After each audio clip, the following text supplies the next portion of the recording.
710-06-926. Итак, как мы уже говорили, сегодня темой нашей программы станет создание платформы освобождения политзаключенных. Поговорим об этом, поговорим о том, как вообще сейчас проходит этот процесс. В 2020 году он очень существенно замедлился.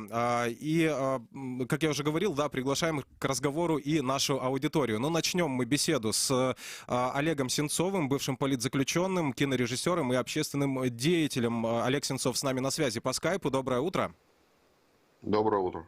Итак, было анонсировано создание платформы освобождения политзаключенных. Уже сообщено, что в будущей платформе согласились принять участие Владимир Балух и Александр Шумков. И приглашены принять участие в этой инициативе все желающие. Но я предлагаю сначала поговорить о самой проблеме, почему возникла идея создания такой платформы. Ну, все очень просто, как ты хорошо сказал, что в этом году этот вопрос как-то отошел на второй, третий, четвертый план, про него уже мало говорят. Всех известных политзаключенных освободили, как бы неизвестные остались, но число их только увеличивается, мы все это видим, как бы нам за это болит. Я со своей стороны, конечно, принимаю участие во всех мероприятиях, которые посвящены этой проблематике, как бы, да, но у нас не было объединения бывших политзаключенных, которые бы вместе бы этим занимались, как бы вместе с другими организациями. Поэтому мы решили сделать такую платформу, даже, может, пока даже не организацию, как бы, да, где мы будем совместно с другими активистами и с другими организациями вместе проводить какие-то акции. И вопрос постоянно этот освещать, как бы держать его на плаву и внутри повестки Украины, и за рубежом. Потому что от наших зарубежных партнеров очень сильно зависит, как они будут, либо не будут давить на Путина в этом вопросе. Есть ли понимание, почему в 2020 году не было, да, какого-то обмена или большой, да, скажем так, операции по освобождению политзаключенных? Почему эти процессы так замедлились? Ну, вот кроме того, что эта проблема уходит из фокуса внимания. Ну, несколько факторов. Главный фактор у нас один, сидит в Кремле, зовут его Владимир Владимирович Путин, как бы, да, и от его, к сожалению, от его решения, от его игры в это, как бы, эти пешечки, как бы, которые он считает людей, зависит их судьба. То есть про нас очень много говорили, как бы, да, и мы уже были такой проблемой для него, как бы, да, которая постоянно на всех встречах поднималась, как бы, да. Вот самых известных освободили, моряков освободили. Остались малоизвестные, которые оставались в нашей тени. И про них уже не говорят, потому что они как бы, ну, где-то есть, но уже не так горят. И вот нам надо сделать все, чтобы они тоже горели, чтобы они тоже стали для Путина проблемой, чтобы он ощущал, что этих людей лучше отдать, чем держать у себя. Все очень просто. Конечно, эта проблема решится только тогда, когда Путин скинул его с своего трона, либо он умрет там, как бы, да, на всем на счастье. Но когда это произойдет, мы не знаем, а ребята сидят. Мы на свободе, у нас такое моральное обязательство, что мы должны этим заниматься до тех пор, пока кто-то из наших все еще находится в российской тюрьме. Ну вот по данным уполномоченного Верховной Рады Украины по правам человека Людмилы Денисовой, в российском заключении находятся от 113 до 115 граждан Украины. Возможно, эту цифру мы сегодня уточним. Людмила Денисова будет сегодня с нами на связи. В списке Крымско-татарского ресурсного центра значится 86 крымских политузников. Такие же данные приводит Крымская правозащитная группа. По ее информации, в 2020 году по политическим или религиозным мотивам в Крыму были лишены свободы 24 человека. Но вот видим, что ситуация ухудшается и в соседней России, где мы видим массовые задержания на фоне протестов. И в связи с этим вопрос, ну вот один из факторов, да, который влияет на эту ситуацию, как вы говорили, он сидит в Кремле. Вот те события, которые сейчас происходят, что они нам говорят? Появится ли какая-то возможность, да, повлиять на вот этот кремлевский фактор в деле освобождения политзаключенных? Ну, что в голове у Путина не знает никто, даже его ближнее окружение, во что игры он играет, поэтому тут трудно как-то прогнозировать. Но, конечно, протесты в России, как бы, да, даже несмотря на то, что как бы их формально возглавляет Навальный, как бы все равно это хорошо для нас, потому что мы качаем этот режим. Вот, и мы должны это поддерживать. А также давить на россиян, на будущее руководство России, которое придет после Путина, и в первую очередь сотрудничать с нашими западными партнерами, чтобы они оказывали свое политическое влияние, чтобы был решен вопрос наших оккупированных территорий. Потому что заключенные – это следствие этой оккупации, понимаете? Так бы мы сейчас будем качать за оставшиеся 120-130 человек, выковыривать их потихоньку, как бы, да, а в любой момент Путин может набрать себе еще. То есть много украинцев ездят к своим родственникам либо на работу, что я не очень понимаю, в России могут их взять только потому, что у них есть паспорта. Многие ездят на оккупированные территории, их там могут задержать. Ну и, конечно, в Крыму находится 300 тысяч потенциальных заложников, крымские татары. Как бы, да. В любой момент можно взять по любым обвинениям, абсолютно липовым, кого угодно. Но мы будем заниматься не только узниками, которые находятся в России, а также теми, кто находится в плену в ОРДЛО. То есть мы про это говорили, что это не только политзаключенные, это заложники и пленные тоже. Все люди, которые находятся сейчас, все украинцы, которые находятся сейчас в тюрьме, в том числе те, которые находятся у нас внутри нашей страны, которые преследуются по своим политическим убеждениям, либо за свои в какой-то не участвуя в политической игре пассивно, как бы, да, в данном случае мы приводили пример Рифа, который мы все считаем незаконно обвинуваченным, как бы, и который тоже должен быть освобожден. Мгм. Я напоминаю, что беседуем мы с Олегом Сенцовым, бывшим политзаключенным, кинорежиссером, общественным деятелем. Говорим мы о платформе освобождения политзаключенных. Ну вот затронули мы тему неподконтрольных, временно неподконтрольных Украине территорий, да, отдельных районов Донецкой и Луганской областей. И когда речь идет вообще, да, о процессе восстановления суверенитета Украины на всех своих территориях, очень часто мы можем увидеть споры, да, о том, что нужно как-то разделять вопросы Донбасса и Крыма. А вот в деле освобождения политзаключенных, борьбы за политзаключенных, за пленных, есть ли вот это различие, да, говорим мы о Крыме или о Донбассе? Наша борьба и работа по освобождению политзаключенных, она только часть общей борьбы и работы по освобождению наших территорий, борьбы с Путиным, потому что, еще раз повторю, что политзаключенные – это лишь следствие этой оккупации, да, и ни в коем случае нельзя разделять этих политзаключенных и пленных на какие-то разные категории. Это должен быть один список, единый список тех людей, которые сидят по приказу Кремля. И, конечно же, оккупация Крыма, оккупация Донбасса для меня следствие одного и того же процесса, как бы одинаковые вещи, просто в одном случае они присоединили как бы к себе, как бы, да, по своим как бы законам якобы, а в другом случае боятся это делать, как бы, да. Но это в любом случае агрессор один, как бы эти территории для меня и те незаконно временно оккупированы. Продолжим. И я зачитаю вот статистику от Крымско-татарского ресурсного центра по 2020 году. Как я уже говорил, в Крымской правозащитной группе сообщают о том, что в 2020 году в Крыму было лишено свободы 24 человека. Вот Крымско-татарский ресурсный центр сообщает о том, что 424 человека были лишены права на справедливый суд, 77 незаконно этапированы за пределы Крымского полуострова. Об этом говорится в отчете о нарушениях прав человека в Крыму, который размещен на сайте Крымско-татарского ресурсного центра. И цитата: «Политика системных продлений сроков содержания под стражей, новых арестов и вынесения больших сроков заключения политзаключенным Крыма остается неизменной в течение последних лет. За отчетный период 16 человек были осуждены к срокам от 3,8 до 19 лет лишения свободы, 47 взяты под стражу, некоторые были впоследствии отпущены или помещены под домашний арест». Так говорится в отчете Крымско-татарского ресурсного центра. Ну, мы в наших радиоэфирах регулярно говорим о том, как продолжаются политические преследования на территории Крымского полуострова, как растет число крымских политзаключенных. И вот в связи с этим вопрос: а есть ли понимание, почему Кремль продолжает в Крыму такую политику? Неужели на 7-й год аннексии, режим не справился с теми, кого он считает своими противниками? Почему вот эти репрессии, да, которые говорят правозащитники, почему эти политические преследования продолжаются на территории Крымского полуострова вот уже почти 7 лет спустя начала попытки российской аннексии Крыма? Ну, когда я попал в российскую тюрьму, мне тоже казалось, что только наше дело, как бы, оно такое политически мотивированное, и нас вот так вот закатывают для показушного, как бы, процесса. Но оказалось, что таких людей очень много в России, с разных регионов, которые сидят по таким политическим тоже обвинениям, как бы, и так борются с инакомыслящими.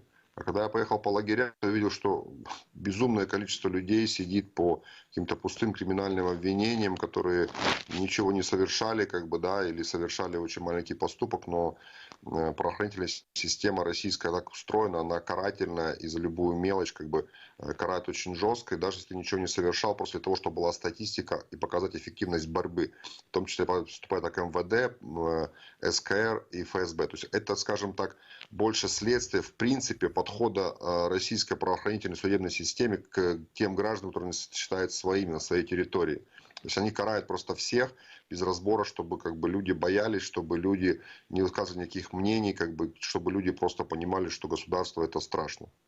Достаточно большая группа, наверное, самая многочисленная группа тех, кто преследуется в Крыму по политическим или религиозным мотивам, как раз-таки является так называемая группа Хизбут-Тахрир. Это десятки уже крымских политзаключенных, которые были лишены свободы в рамках так называемых дел Хизбут-Тахрир. Мы неоднократно говорили об этом в наших эфирах, и правозащитники говорят, что это целенаправленное преследование крымских мусульман и создание видимости какой-то исламистской угрозы для Крымского полуострова. По вашему мнению, почему одной из самых многочисленных групп, да, преследуемых в Крыму людей, являются крымские мусульмане?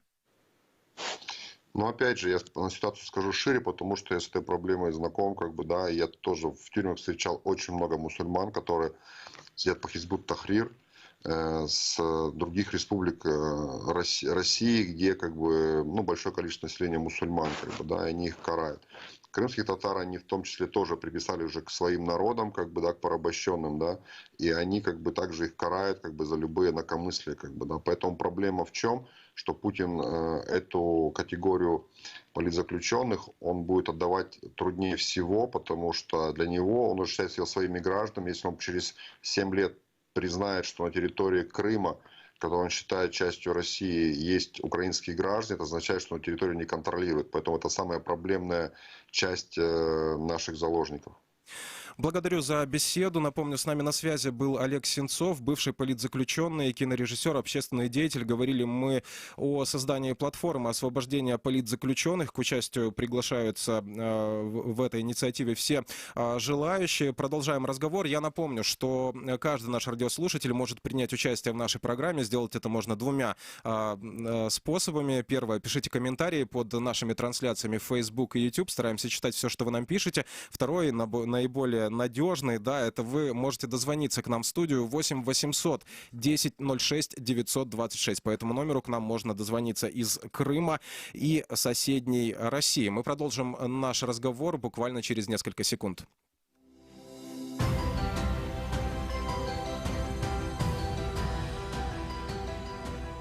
Ищите сайт Крым Реалии в интернете. Наши страницы в Facebook, Twitter и ВКонтакте. Наши видео и фильмы на YouTube-канале Крым Реалии.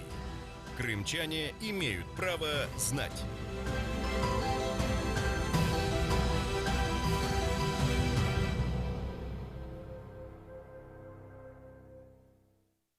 Радио Крым Реалии продолжает эфир, и к нашему разговору подключается уполномоченный Верховной Рады Украины по правам человека Людмила Денисова. Людмила Леонтьевна, доброе утро. Доброе утро вам. Итак, давайте поговорим о проблеме, да, как изменилось за 2020 год количество украинских политзаключенных в Крыму и соседней России, и какие категории граждан, да, если можно так говорить, чаще всего попадают под политическое преследование.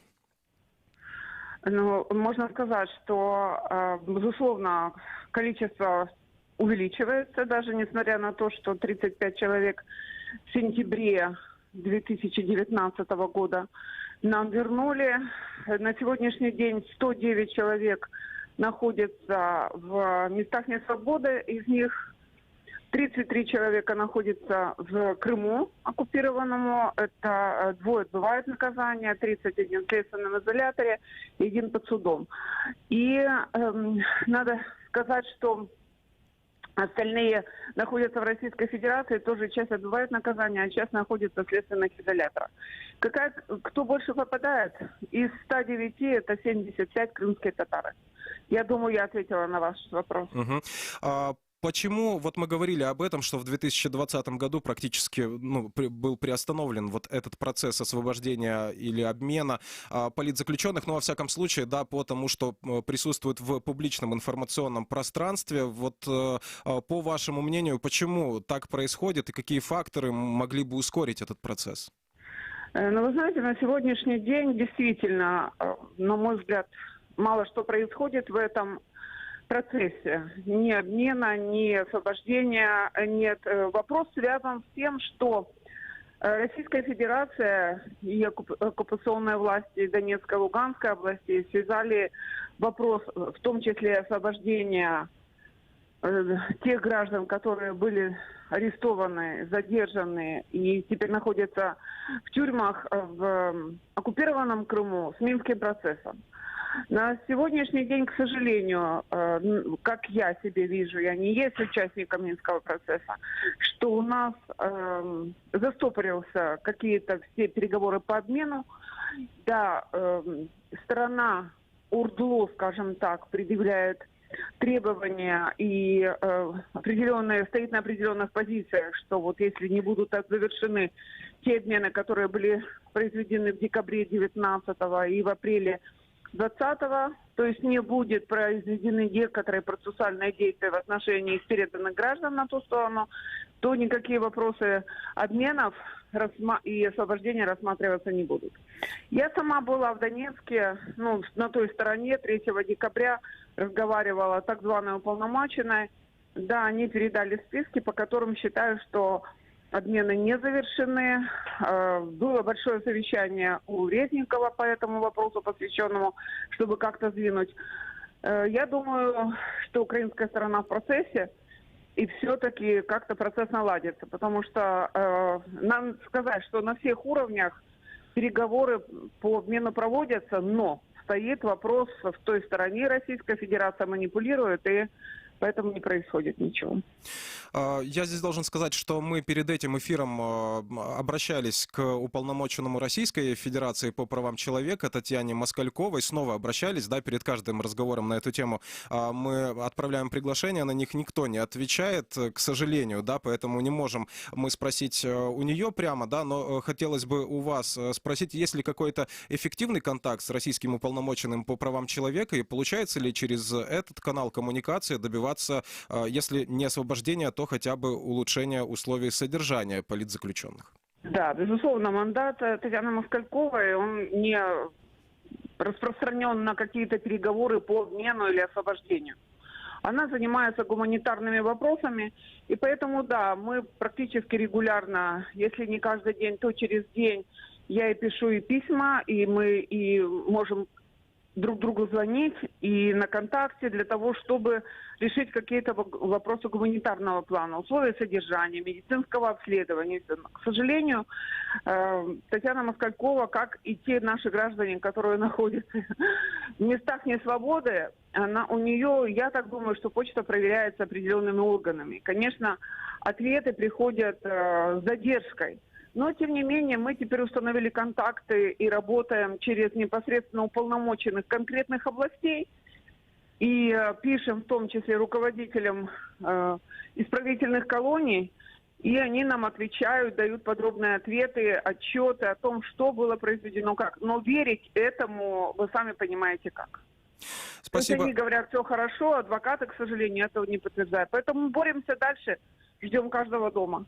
Спасибо за беседу. Напомню, что с нами на связи была Людмила Денисова, уполномоченная Верховной Рады Украины по правам человека. Как я уже говорил, перед этим эфиром мы пытались пригласить представителей уполномоченного Российской Федерации по правам человека. Ответа на наше приглашение нет, ровно как и на все приглашения, которые мы отправляли до этого. Но, тем не менее, наше приглашение принять участие в эфире остается в силе или хотя бы письменно ответить на те вопросы, которые мы прикрепляем к каждому такому приглашению. Если вдруг эти ответы поступят в наш адрес, мы обязательно их опубликуем. Точно так же, как и ответ Офиса президента Украины. Также мы направляли приглашение принять участие перед этим эфиром и в Офис президента Украины. Если там ответят на наши вопросы, да, то мы обязательно опубликуем эти ответы. К сожалению, представители Офиса президента Украины не принимают участие в нашем сегодняшнем эфире. Но поговорим о том, как вот эта проблема политических заключенных выглядит вот, да, в разрезе российской реальности. С нами на связи Сергей Давидис, эксперт правозащитного центра «Мемориал». Сергей, доброе утро. Доброе утро. Итак, давайте поговорим о том, как менялась ситуация в России с политзаключенными в 2020 году, как меняется вот эта грустная статистика, насколько выросло количество людей, которые были лишены свободы по политическим или религиозным мотивам. Ну, лишение свободы по религиозным мотивам, по причинам реализации права на свободу вероисповедания или по религиозной принадлежности, это тоже политический мотив. То есть мы всех этих людей считаем политзаключенными. И количество выросло как уже который год подряд, примерно на 50 человек, с около 300 до около 350. Вот на данный момент уже 359 человек в наших списках, и надо понимать, что эти списки не полные. Именно динамика просто отражает тенденцию. А, конечно же, многих людей, которые фактически являются политзаключенными в наших списках, нет по причине недостатка информации у нас. Мы начинали сегодня нашу беседу с инициативы, да, Олега Сенцова, бывшего пленника Кремля, как его называют в Украине, и не только в Украине, да, бывшего политзаключенного. И он и еще несколько бывших политзаключенных сейчас объединяются для того, чтобы как-то координировать свои усилия по освобождению тех, кто остается, да, в местах лишения свободы по политическим обвинениям. Насколько можно считать важными такие инициативы, да, насколько могут быть они действенны в борьбе за права тех, кто лишился свободы по политическим мотивам? Важными являются любые инициативы, направленные на поддержку политзаключенных, их освобождения. И даже если эти усилия не приведут к немедленному освобождению политзаключенных, тут все-таки очень много чего зависит, да не просто много, а в конечном счете все зависит от воли Кремля. И его готовность реагировать на давление в значительной степени зависит от международного контекста, от того, какое он хочет произвести впечатление, хочет ли он попытаться продемонстрировать добрую волю или не хочет, он делает это в той ситуации, когда ему это выгодно, но, тем не менее, публичное внимание к людям, к политзаключенным, демонстрация солидарности, демонстрация интереса к их судьбам, она в любом случае полезна хотя бы тем, что помогает защитить их права в местах лишения свободы, поскольку они, конечно, массово нарушаются. Наш с вами разговор проходит на фоне довольно сильно обострившейся общественно-политической обстановки в России. Говорим мы регулярно, в том числе и в выпусках новостей о том, что происходит, да, о протестах в России. Говорим о массовых задержаниях, счет которых идет на тысячи. Можно ли говорить о том, что в 2021 году тенденция по увеличению количества политзаключенных в Крыму, она продолжится, да? И если можно так говорить, то какие ожидания вообще от этого года, от того, что будет происходить, да, в ближайшее время? Ну, даже если бы не было этого обострения общественно-политической ситуации, роста уровня протеста, всех этих драматических обстоятельств, связанных с деятельностью Алексея Навального, все равно, к сожалению, следовало бы ожидать роста числа политзаключенных и в России, и в Крыму, потому что сама инерция авторитарной системы репрессивная, она такова, что она не может по-другому, кроме как наращивать уровень репрессий, а все это накладывается на то, что у российского государства нет денег для того, чтобы подкупать граждан России, жителей Крыма. Пропаганда оказывается все менее эффективной, и в результате оно вынуждено прибегать к репрессиям все больше и больше. Так вот, можно, конечно, предполагать, что, учитывая то, что люди выходят массово на улицы и встает специальная задача подавления протестных настроений, конечно же, это число будет расти. И мы знаем, что уже увеличилось это число, возбуждено десятки уголовных дел. Мы просто, естественно, еще не успели изучить все обстоятельства, описать и включить этих людей в списки. Но совершенно точно можно говорить, что даже вот по итогам января десятки людей добавятся к нашим спискам. Мы сегодня в течение эфира неоднократно говорили о том, как можно помочь, да, защищать права тех, кто оказался под политическим преследованием. Говорили мы о платформе освобождения политзаключенных, говорили мы об инструментах публичной дипломатии, да, о том, что нужно удерживать эту проблему в фокусе общественного внимания, но совершенно не говорили о юридических инструментах. Вот я бы хотел спросить, это наше такое упущение, либо действенных юридических инструментов, да, в деле защиты прав политзаключенных, их на территории России, на той территории, которую она контролирует, сейчас нет? Действенных инструментов, конечно, нет. В то же время использование этих инструментов, оно тоже, по крайней мере, способ привлечения внимания к нарушению прав. И если даже такого рода усилия не приведут к немедленному освобождению, потому что, конечно, там вероятность того, что вышестоящие суды согласятся пересмотреть незаконные, необоснованные, политически мотивированные приговоры, освободить людей, она стремится к нулю. Есть, кроме того, Европейский суд, и для того, чтобы эффективно использовать его механизмы, нужно четко зафиксировать нарушения на национальном уровне, и для этого пользоваться всеми инструментами, которые есть в России, по крайней мере, на уровне первых двух инстанций. В том, что касается самих приговоров. А есть еще и нарушения прав, связанных с лишением свободы, то есть нарушения условиями содержания, неоказания медицинской помощи, да много что. И вот тут, конечно, вполне можно и нужно пользоваться национальными юридическими инструментами, как потому, что и они могут оказаться эффективны в каких-то ситуациях, так и потому, что пройти этот путь необходимо для дальнейшего обращения в Европейский суд. Спасибо вам за беседу. Напомню, что с нами на связи был Сергей Давидис, эксперт правозащитного центра «Мемориал». Говорили мы сегодня о ситуации с украинскими политзаключенными, которые находятся в тюрьмах в России, да, и на временно неподконтрольных территориях Украины. Говорили о том, почему процесс освобождения политзаключенных и заложников, он существенно замедлился в 2020 году. Во всяком случае, да, судя по той информации, которая есть в публичном доступе, и какие факторы могли бы этот процесс все-таки ускорить, да, снять с паузы. Также напомню, что перед этим эфиром мы обращались с приглашением принять участие в нашем эфире, ответить на вопросы к уполномоченному по правам человека Российской Федерации Татьяне Москальковой, но ни на одно наше приглашение мы ответа так и не получили. Также мы обращались с приглашением, да, и с определенными вопросами в офис президента Украины. Там тоже пока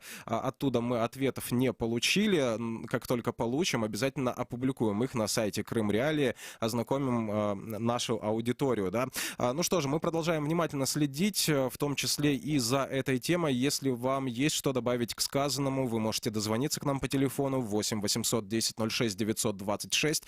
Также вы можете написать нам на редакционную почту. Ее адрес есть на сайте Крым Реалии. На сайте Крым Реалии есть форма обратной связи, через которую также можно просто с нами связаться. Ну и, конечно же, мы всегда готовы и рады общению с вами в социальных сетях. Ищите нас, например, в сети Facebook. Всегда рады общаться с вами. Ну а сейчас мы переходим к следующей теме нашей программы.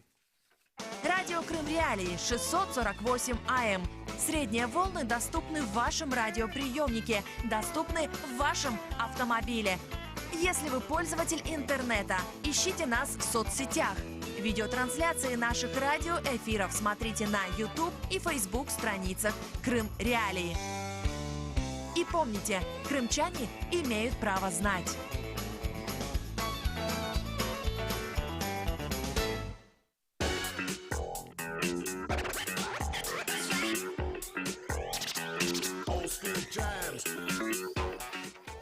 Ну что ж, крымчане имеют право знать. Это радио «Крым Реалии». Сергей Макрушин у микрофона. Следующей темой, о которой мы поговорим, станут новый президент Соединенных Штатов Джо Байден и Украина. Да, первый телефонный разговор новоизбранного президента Соединенных Штатов Америки Джо Байдена и президента России Владимира Путина. О нем мы сообщали, да, и тогда речь сразу же шла об Украине и российской агрессии в отношении страны. Соединенные Штаты и раньше участвовали в урегулировании военного конфликта на Донбассе, а также содействовали Украине санкциями из-за оккупации России и Крыма. Теперь интересно узнать, как будет действовать новый глава государства в Соединенных Штатах. Ведь президентом этой страны еще ни разу не становился политик, который так хорошо знаком с проблемами Украины. На что могут пойти Соединенные Штаты для усиления украинской армии и какие рычаги давления на Кремль задействует новая американская администрация. В этом разбирались наши коллеги из проекта «Донбасс Реалии». Активно заниматься украинским направлением Джо Байден начал еще в 2014 году. За этот период он успел побывать в Украине 6 раз. Вот что он говорил о российской агрессии в 2015 году, выступая в зале заседаний Верховной Рады Украины. Очень важно, чтобы агрессоры во всем мире поняли, что они не могут танками и оружием погасить мечты и желания народа. Пока существует российская агрессия, до тех пор и цена, которую платит Москва, будет расти. США и Европа будут продолжать оказывать давление, пока Москва не выполнит своих обязательств в рамках минских договоренностей. Санкции не будут сняты, пока Россия не выполнит все свои обязательства по Минским соглашениям. В 2009 году, вскоре после нападения России на Грузию, избранный тогда президент Соединенных Штатов Америки Барак Обама начал свою политику с так называемой перезагрузки отношений с Кремлем. Пост вице-президента тогда занимал именно Джо Байден, но в 2021 году очередной попытки подружиться с Путиным уже не будет. Так утверждает эксперт, бывший заместитель министра обороны Соединенных Штатов Америки по вопросам НАТО и Европы Джим Таунсенд. Не будет никакой перезагрузки. Мы видим поступки Путина, которые говорят нам снова и снова, что мы имеем дело с жуликом, пусть и президентом, сидящим в Кремле. Я думаю, что администрация Байдена и его окружение хорошо осведомлены об этом, и они знают, с чем они борются. Они уже один раз обожглись на общении с Путиным. Здесь больше нет людей, которые хотели бы дружить с Кремлем. Какие инструменты есть у Соединенных Штатов Америки? Еще в качестве кандидата в президенты Джо Байден заявлял, что Соединенные Штаты продолжат помогать украинской армии, в том числе предоставляя летальное оружие. Вооруженные силы Украины уже получили несколько партий противотанковых ракетных комплексов «Джавелин», но на Донбассе они пока не появились. Почему? Объясняет военный эксперт, аналитик отдела военной политики Украинского института стратегических исследований Николай Белесков.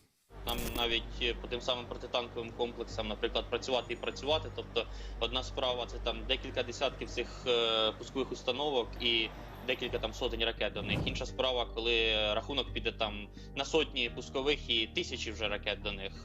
Тобто навіть в цьому плані є ще куди нам, скажімо, рости. В 2021 году Украина получит от Соединенных Штатов помощь для военно-морских сил. 3 патрульных катера типа «Айленд». В отличие от предыдущих, эти поступят с вооружением на борту. То же касается и боевых катеров «Марк-6». Их прибытие в Украину ожидается в 2022 году. Бывший заместитель министра обороны Соединенных Штатов по вопросам НАТО и Европы Джим Таунсенд уверен, что Украина ощутит более сильную поддержку. Когда мы говорим об Украине, я считаю, вы увидите более сильную поддержку вашей страны, чем вы могли видеть за последние 4 года. Новая администрация будет максимально поддерживать Киев и попытается найти новые пути, чтобы серьезно повлиять на ситуацию в Украине. Так что я думаю, вы увидите наращивание мощи. Внешняя политика будет очень сильно отличаться от подхода, который вы видели при президенте Трампе. В то же время эксперты обращают внимание на то, что масштаб военной помощи будет зависеть и от самой Украины. Давайте послушаем, что говорит по этому поводу Николай Белесков. Ну, вони чекатимуть, я думаю, реформ сектору безпеки і оборони продовження. Тобто, умовно кажучи, добре, в нас є закон про закупівлю оборони, але ж він не працює поки що ще відповідно. Або реформа Укроборонпрому, як її завершить, як вона буде проходити відповідно. Тобто, загалом я б очікував би повернення цього підходу, який був за Обами. Про те, що ми от постійно говорили, надавайте нам матеріально-технічну допомогу, а американці постійно говорили, шановні, матеріально-технічна допомога – це добре, але є ще якби інституційні реформи, які ви повинні проводити. Президент Украины Владимир Зеленский хотел бы видеть Джо Байдена среди участников нормандского формата. Об этом он заявил в интервью изданию New York Times. Соединенные Штаты Америки, по его мнению, значительно бы усилили позиции Украины в переговорах с Россией. Бывший министр иностранных дел Украины Павел Климкин объясняет, что присоединить Соединенные Штаты к нормандскому формату не так и просто. Шанс на це є. Але тим не менше, питання ж не тільки у Сполучених Штатах. Це питання подальших консультацій. Зараз вони відбуваються якраз з Європейським Союзом. І казати, що просто Штати приєднаються до нормандського формату, це однозначно спрощення. Те, що потрібні нові формати для переговорів, і вони обговорюються, це 100%. Але просто давайте не спрощувати, що от умовно Штати скажуть, а завтра чи післязавтра ми доєднаємось до нормандського формату. Более скептически к инициативе Зеленского относится директор Центра международных исследований Владимир Дубовик. Он считает, что Соединенные Штаты не заинтересованы в участии в нормандской четверке. Я думаю, що американці до нього не будуть приєднуватися і навіть не зможуть приєднатися. Але, можливо, якісь нові формати. Так? Свого часу, коли тільки почалася агресія Росії проти України, на першій зустрічі міжнародній з цього приводу був присутній американський представник, тодішній державний секретар Джон Керрі, це було в Женеві, але цей женевський формат, він проіснував, власне, одну зустріч. Чи будуть якісь нові багатосторонні формати, чи ні? Подивимось, скоріше за все, ні. Я думаю, що американці будуть намагатися особисто, одноосібно якось впливати на ситуацію.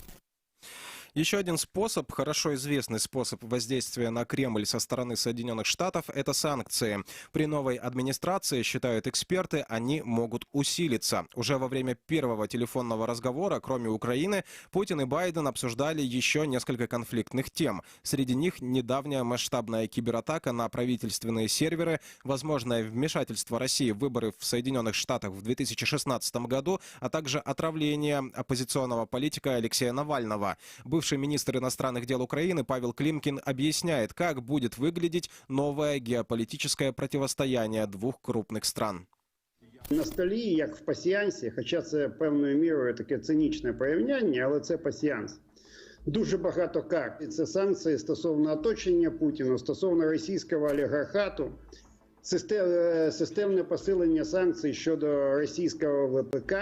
А всі санкції працюють, тільки вони не працюють сьогодні на завтра, вони працюють стратегічно. Бывший заместитель министра обороны Соединенных Штатов по вопросам НАТО и Европы Джим Таунсенд убежден, что новая администрация президента будет действовать в отношении России жестко и не будет искать компромиссы в вопросах российской агрессии. Вы увидите очень жесткий и суровый подход к России, когда России четко дадут понять, что более недопустимо то, чем они раньше занимались. США больше не собираются просто сидеть сложа руки и позволять Путину делать то, что он хочет. Особенно, когда дело касается наших друзей и союзников, а также самих Соединенных Штатов. Тем временем, в начале 2021 года Соединенные Штаты ввели санкции против нескольких украинских политиков, которых назвали агентами российского влияния, и указали в списках тех, кто, вероятно, принимал участие во вмешательстве в президентские выборы 2016 года. Среди них и депутат из президентской фракции Александр Дубинский. Директор Центра международных исследований Владимир Дубовик считает, что игнорировать данные Соединенных Штатов Америки не стоит. Якщо наш стратегічний партнер, від допомоги якого ми дуже залежимо, американці, про це вже говорять, то треба, мабуть, і нам про це говорити.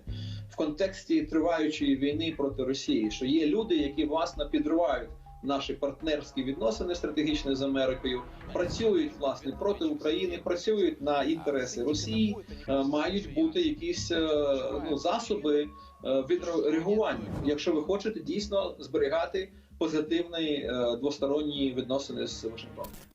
Ну и стоит добавить к этой информации новость сегодняшнего утра о том, что Александр Дубинский был исключен из фракции. В любом случае, утверждают эксперты, первоочередным для нового президента Соединенных Штатов Америки будут внутренние проблемы страны, например, борьба с пандемией COVID-19. Поэтому быстрых решений по Украине ждать пока не стоит. С полной версией материала вы можете ознакомиться на сайте Радио Свобода, да, на YouTube-канале. Можете смотреть выпуски телепроекта «Донбасс Реалии». Что же, у нас остается несколько минут эфира, и я успею ознакомить вас с последними новостями на сайте Крым Реалии. И в продолжении темы, так сказать, министр иностранных дел Украины Дмитрий Кулеба сообщил, что провел первую телефонную беседу с новым государственным секретарем Соединенных Штатов Энтони Блинкеном вечером 1 февраля, информирует Радио Свобода. По словам главы МИД, они обсудили важность партнерства Украины и Соединенных Штатов и, цитата, договорились сделать его более амбициозным. Также обсуждали территориальную целостность Украины. Далее цитата, то, что написал Дмитрий Кулеба в Твиттер. «В наших отношениях начинается новый день. Я благодарен Соединенным Штатам за непоколебимую поддержку суверенитета и территориальной целостности Украины».